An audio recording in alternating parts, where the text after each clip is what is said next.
Hello मित्रांनो, welcome to study revolution. BIMSTEC summit खरं तर होत आहे, त्यामुळे बिमस्टेक जास्त न्यूजमध्ये, त्यामुळे बिमस्टेक विषयीची आज खरं तर या लेक्चरमध्ये आपण विशेष इन्फॉर्मेशन बघणार आहोत. हे टोटल लेक्चर जे आहे ते डेडिकेट आपल्याला बिमस्टेकला करायचं, म्हणजे बिमस्टेकची या लेक्चरमध्ये सखोल आपल्याला माहिती घ्यायची, डिस्कशन त्याच्यावरती करायचं आहे. त्याचा लॉंग फॉर्म जर आपण बघितलं तर bay of Bengal initiative for multi sectoral technical and economic cooperation. मग त्या खरं तर लॉंग फॉर्मच मध्येच आपल्याला खरं तर पाहावयास मिळते की हे कॉपरेशन करण्यासाठी सगळे देश एकत्र आलेत बिमस्टेकच्या अंतर्गत. कशामध्ये कॉपरेशन पाहिजे त्यांना? टेक्निकल म्हणजे मध्ये आणि अर्थव्यवस्थेमध्ये, म्हणजे आर्थिक आणि तांत्रिकरित्या सहकार्यासाठी खरं तर बिमस्टेक एकत्र येताना आपल्याला पाहावयास मिळते. त्यामुळे त्याच्या नावामध्ये ते सगळं दिलेलं आहे. पहिल्यांदा हे महत्वाचं म्हणजे न्यूजमध्ये चर्चेमध्ये काय आहे हे आपल्याला बघणं गरजेचं आहे. तर चर्चेमध्ये कशासाठी? तर आता श्रीलंका जो देश आहे तो श्रीलंका देश, त्या देशाकडं याचं यजमानपद आहे, अध्यक्षपद आहे. आणि श्रीलंकेमध्ये आता याच्याशी रिलेटेड जी काही समिट आहे ती पार पडते आणि त्याच्यामध्ये भारतानं एक सिक्युरिटी पिलर सारखं काम केलेलं आहे. भारतानं अशी घोषणा सुद्धा केली की भारत देश हा या बिमस्टेक ग्रुपचा एक सिक्युरिटी पिलर असेल, सुरक्षा स्तंभ असेल. आणि त्याच्या अंतर्गतच खऱ्या अर्थानं भारतानं आणखी घोषणा केलेली, ती म्हणजे $1 मिलियन ची मदत खरं तर या बिमस्टेकला केली गेली भारताकडून. कशासाठी? तर आर्थिक सुरक्षितता बिमस्टेकला, खरं तर आर्थिक सक्षम बिमस्टेक या ग्रुपला बनवण्यासाठी भारतानं हे पाऊल उचललेलं आपल्याला खरं तर पाहावयास मिळते. आणि त्याचबरोबर नरेंद्र मोदी ज्यावेळेस व्हर्च्युअली या मीटिंगमध्ये बोलत होते त्यावेळेस त्यांनी सांगितलं की आपल्याला या बिमस्टेकच्या अंतर्गत फ्री ट्रेड डेव्हलप करणं गरजेचं आहे. त्याचबरोबर कोस्टल म्हणजे किनारपट्टीवरची जी काही इकोसिस्टम आहे ती डेव्हलप करण्यासाठी एकत्र येणं गरजेचं आहे. इलेक्ट्रिसिटी इंटरकनेक्टिव्हिटी जी आहे ती डेव्हलप करण्यासाठी एकत्र येणं कुठेतरी गरजेचं आहे. आणि त्याचबरोबर इंडियन ऑफिशियल्स जे बाकीचे होते त्यांनी सांगितलं की इंडिया जो आहे तो सिक्युरिटी पिलर असेल बिमस्टेकचा. आता बिमस्टेकचे सदस्य कंट्री जर तुम्ही बघितलं तर त्या सदस्य कंट्रीमध्ये पॉवरफुल कंट्री म्हटलं तर त्यांच्या तुलनेमध्ये भारतच पॉवरफुल कंट्री आहे. त्याच्यामध्ये याचे सदस्य देश 7 देश याचे सदस्य देश आहेत. त्याच्यामध्ये इंडिया आहे, नेपाळ आहे, भूतान आहे, बांगलादेश आहे, म्यानमार आहे, थायलंड आहे आणि श्रीलंका आहे. आणि यांच्यामध्ये सगळ्यात महत्वाची गोष्ट तुम्हाला जाणवली असेल, ह्या ज्या सगळ्या कंट्री आहेत त्या बे ऑफ बेंगॉलला खरं तर किनारपट्टीला असणाऱ्या खरं तर कंट्री आहेत, हे तुमच्या लक्षात आलं असेल. आणि या बे ऑफ बेंगॉलला मध्यवर्ती ठेवूनच, मध्यस्थी मानूनच बिमस्टेकची स्थापना केली गेली. म्हणून तर त्याला बे ऑफ बेंगॉल इनिशिएटिव्ह म्हटलं गेले. त्याला काय म्हटलं गेले? बे ऑफ बेंगॉल इनिशिएटिव्ह. हे इनिशिएटिव्ह म्हणजे पुढाकार घेतलायच कशासाठी? तर बे ऑफ बेंगॉल मधून चालणारा जो व्यापार आहे, बे ऑफ बेंगॉल मधून चालणारा जे टेररिझम आहे त्याला विरोध करण्यासाठी, बे ऑफ बेंगॉल मधून चालणारा व्यापार आहे त्या व्यापारामध्ये एकत्रित येण्यासाठी, त्याचबरोबर ट्रान्सपोर्ट जो चालतो बे ऑफ बेंगॉलमध्ये त्या ट्रान्सपोर्टमध्ये कुठंतरी आपण म्हणू शकतोय सहकार्य करण्यासाठी, त्याच्यामध्ये प्रगती करण्यासाठी या बिमस्टेकच्या अंतर्गत या कंट्री एकत्र आलेल्या आहेत. त्यामुळे या मेंबर कंट्री कोण कोण आहेत त्या सुद्धा आपल्याला चांगल्या पद्धतीनं लक्षात ठेवणं गरजेचं आहे. आणि यांचा महत्वाचा जो सब्जेक्ट आहे तो सब्जेक्ट कोणता आहे? बे ऑफ बेंगॉल, बंगालचा उपसागर. त्या बंगालच्या उपसागराला मध्यवर्ती मानून या बिमस्टेकची खरं तर स्थापना झालेली आहे. मग आता थोडक्यात जर बिमस्टेक विषयीची इन्फॉर्मेशन म्हणजे इम्पॉर्टंट फॅक्ट्स बघितले जे की आपल्याला लक्षात ठेवणं अनिवार्य आहे. एक तर त्याचा लॉंग फॉर्म काय आहे? तर bay of Bengal initiative for multi sectoral technical economic cooperation. हा लॉंग फॉर्म मी वारंवार तुम्हाला सांगतोय. याचं कारण हेच आहे की याच्या नावामध्येच याचा उद्देश लपलेला आहे. आणि तो काय आहे? तर टेक्निकल आणि इकॉनॉमिक कॉपरेशनसाठी या सगळ्या कंट्री एकत्र आलेले आहेत. हा महत्वाचा पॉईंट आहे. दुसरा महत्वाचा पॉईंट, त्याची जी स्थापना झाली बिमस्टेकची ती 1997चा बँकॉक डिक्लेरेशन झालं होतं, बँकॉक घोषणाची झाली होती. त्या 1997च्या घोषणेनुसार याची स्थापना झाली, म्हणजे 1997ला याची स्थापना झाली असं आपण म्हणू शकतोय. जगातील एकूण पॉप्युलेशन घेतलं तर त्याच्या 22% पॉप्युलेशन या अंतर्गत येतं, बिमस्टेकच्या अंतर्गत येतं. त्याचबरोबर जीडीपीचा विचार केला तर $2.7 ट्रिलियन जीडीपी आहे याची.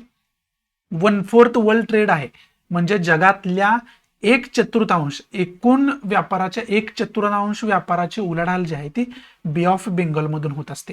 म्हणजे ते मालाचं जे काही दळणवळण आहे ते बे ऑफ बेंगॉलच्या मार्गाने चालतं. एवढं महत्व बे ऑफ बेंगॉलचं आहे. त्यामुळे तर बे ऑफ बेंगॉलला म्हणजे बंगालच्या उपसागराला मध्यवर्ती मानून ही बिमस्टेकची स्थापना केली गेली.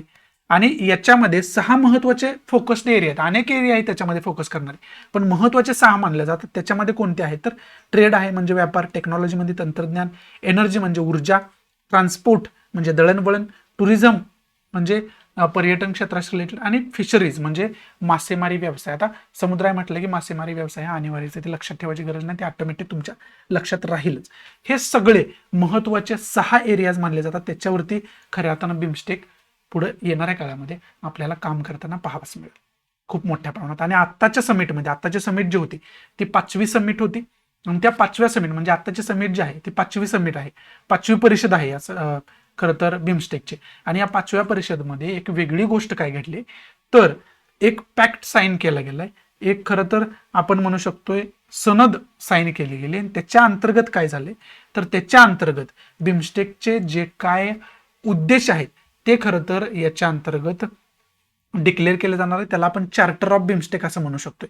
या चार्टर ऑफ बिमस्टेकची खरं तर याच्यामध्ये घोषणा केली गेली, साईन केले गेले. आणि चार्टरच्या अंतर्गत बिमस्टेकला एक जगामध्ये जागतिक पातळीवरती एक वेगळी ओळख खरं तर मिळताना आपल्याला पाहावयास मिळेल या चार्टरमुळे.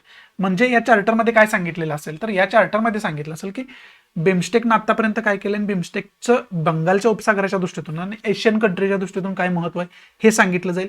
त्याचबरोबर भविष्यामध्ये काय काय उद्देश बिमस्टेकचे आहेत हे सगळे या चार्टरच्या अंतर्गत खरं तर डिक्लेअर केलं जाईल. त्याच्यामुळे काय होईल तर जगामध्ये सगळ्या कंट्रींना आणि जगालाच एकूण बिमस्टेकची ओळख नेमकी काय, बिमस्टेकचं महत्व काय हे या चार्टरमुळे खरं तर समजण्यास मदत होईल.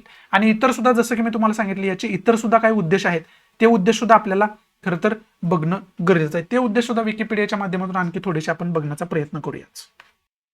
इथं बाकीची काय ध्येय त्याचे असलेले आपल्याला पाहावयास मिळते ते सगळीच तुम्हाला सांगतो. अगोदर 6 डिस्कस केले ते पण आणि सगळीच. त्याच्यामध्ये ट्रेड अँड इन्व्हेस्टमेंट आहे, ट्रान्सपोर्ट अँड कम्युनिकेशन आहे, एनर्जी आहे, एनर्जी म्हणजे ऊर्जा. आणि याच्यावरतीच आता नरेंद्र मोदींनी भाष्य केलं होतं की इलेक्ट्रिसिटी कनेक्टिव्हिटीवरती आपल्याला काम करणं गरजेचं आहे, ते सुद्धा आपण करूया भविष्यात असं सांगितलं. त्यानंतर टुरिझम म्हणजे पर्यटन क्षेत्र, टेक्नॉलॉजी, फिशरीज म्हणजे मासेमारी, ॲग्रिकल्चरल, पब्लिक हेल्थ म्हणजे नागरी आरोग्य, पॉवर्टी एलिव्हेशन हा खूप महत्वाचा पॉईंट आहे. याच्यावरती एवढी काही चर्चा केली गेली नाही, परंतु गरिबी हटवण्यासाठी सुद्धा या बिमस्टेकच्या अंतर्गत सगळ्या कंट्री एकत्र येऊन एकमेकांसाठी काम करताना आपल्याला खरं तर पाहावयास मिळणार आहे. एकमेकांच्या कंट्रीतली जी काही गरिबी आहे ती गरिबी कमी करताना आपल्याला तर खरं तर पाहावयास मिळणार आहे. काउंटर टेररिझम अँड ट्रान्सनॅशनल क्राईम्स म्हणजे आंतरराष्ट्रीय लेवलला जे काय क्राईम घडत असतात, गुन्हे घडत असतात आणि आतंकवादी कारवाई होत असतात त्या कमी करण्यासाठी ह्या सगळ्या कंट्री एकत्र येतील. मग ते समुद्रमार्गे घडू द्या किंवा एकमेकांच्या कंट्रीच्या दृष्टीतून महत्वाच्या सुद्धा त्याच्यामध्ये एकत्र येताना ह्या कंट्री पाहावयास मिळतात. त्याचबरोबर इन्व्हायरमेंट, डिझास्टर मॅनेजमेंटशी रिलेटेड जे काय मुद्दे असतील इन्व्हायरमेंट आणि डिझास्टर मॅनेजमेंटशी रिलेटेड त्याच्यामध्ये सुद्धा एकत्र येऊन काम करताना या कंट्री आपल्याला पाहावयास मिळतात. पीपल टू पीपल कॉन्टॅक्ट मध्ये काम होईल, कल्चरल ऑपरेशन्समध्ये काम होईल, क्लायमेट चेंज म्हणजे जागतिक हवामान बदलाशी रिलेटेड सुद्धा जागतिक लेवलचा हा गाजणारा मुद्दा आहे. त्याच्यावरती सुद्धा बिमस्टेक खरं तर भविष्यामध्ये काम करताना आपल्याला पाहावयास मिळते आणि आतापर्यंत सुद्धा त्याचा तो उद्देश खरं तर असलेला पाहावयास मिळते. म्हणजे जवळजवळ 14 याचे उद्देश आहेत, 14 सब्जेक्ट आहेत की त्या सब्जेक्टवरती खरं तर बिमस्टेक काम करताना आपल्याला पाहावयास मिळेल. 14 मेन सेक्टर आहे त्याचे ज्याच्यावरती बिमस्टेक येणाऱ्या काळामध्ये काम करताना एका वेगळ्या एनर्जीने आपल्याला पाहावयास मिळेल. आणि आता याचं अध्यक्षपद जे आहे ते श्रीलंका या देशाकडे आहे, परंतु आता श्रीलंका ही परिषद झाल्यानंतर ते अध्यक्षपद थायलंडकडे खरं तर सुपूर्द केलं जाईल. म्हणजे हे अध्यक्षपद जे असते ते बदलत राहत असते, यातले जे सदस्य असतात त्या वेगवेगळ्या कंट्रींकडे हे अध्यक्षपद जात असते. आणि आता जी सनद साईन केली गेली ना त्या सनदीच्या अंतर्गत काय ठरलंय तर त्या सनदीच्या अंतर्गत हे ठरलेलं आहे की प्रत्येक 2 वर्षातून आता ही परिषद घेतली जाणार आहे, घेणं कंपल्सरी. त्याच्या अगोदर पण घेतली जाऊ शकते, परंतु कॉमन नियम जो आहे तो पर आफ्टर 2 इयर्स म्हणजे प्रत्येक 2 वर्षानंतर ही सभा कंडक्ट केली जाईल. त्याच्यामध्ये वेगवेगळी धोरणं नवीन काय डिसाईड केली जातील, प्रिव्हियस धोरणांवरती काय चर्चा केली जाईल आणि अशा पद्धतीनं एक ऍक्टिव्ह ऑर्गनायझेशन कशी राहील, क्रिएटिव्ह ऑर्गनायझेशन कशी राहील याच्यावरती फोकस केला जाईल. आणि या सगळ्या कंट्री जर बघितल्या आपण त्या सगळ्या कंट्रींचा विचार करता आपल्याला सगळ्यात महत्वाची म्हणजे याच्यामध्ये इंडिया कंट्री आहे. म्हणून तर इंडिया ही स्वतःला सेक्युरिटी पिलर मानते बिमस्टेकचा, समजते. त्यामुळे इंडियाच्या दृष्टीतून सुद्धा या बिमस्टेकचं खूप महत्व आहे वेगळंच. त्यामुळं आपल्याला एक्झामच्या दृष्टीतून सुद्धा याचं एक वेगळं महत्व आहे. बाकी याच्यामध्ये इम्पॉर्टंट असं काही नाहीये. जी काय बिमस्टेक विषयीची इम्पॉर्टंट इन्फॉर्मेशन होते ती मी तुम्हाला या लेक्चरमध्ये देण्याचा प्रयत्न केला. आशा आहे की मी तुम्हाला चांगल्या पद्धतीने एक्सप्लेन करून सांगू शकलो असेल. आवडत असेल तर प्लीज लाईक करा, नसेल तर डिसलाईक करा. आणि डिसलाईक का केलं हे कमेंट बॉक्समध्ये नक्की सांगा, जेणेकरून तुमच्या इन्स्ट्रक्शननुसार त्याच्यामध्ये मी इम्प्रोव्हायझेशन करू शकेल.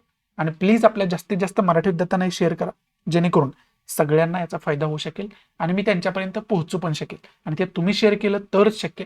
त्यामुळे माझी सगळ्यांना विनंती आहे, प्लीज जास्तीत जास्त आपल्या मराठी विद्यार्थ्यांना शेअर करा. सो या ठिकाणी मी तुमची रजा घेतो. भेटू आपण अशाच नवीन इंटरेस्टिंग लेक्चरमध्ये.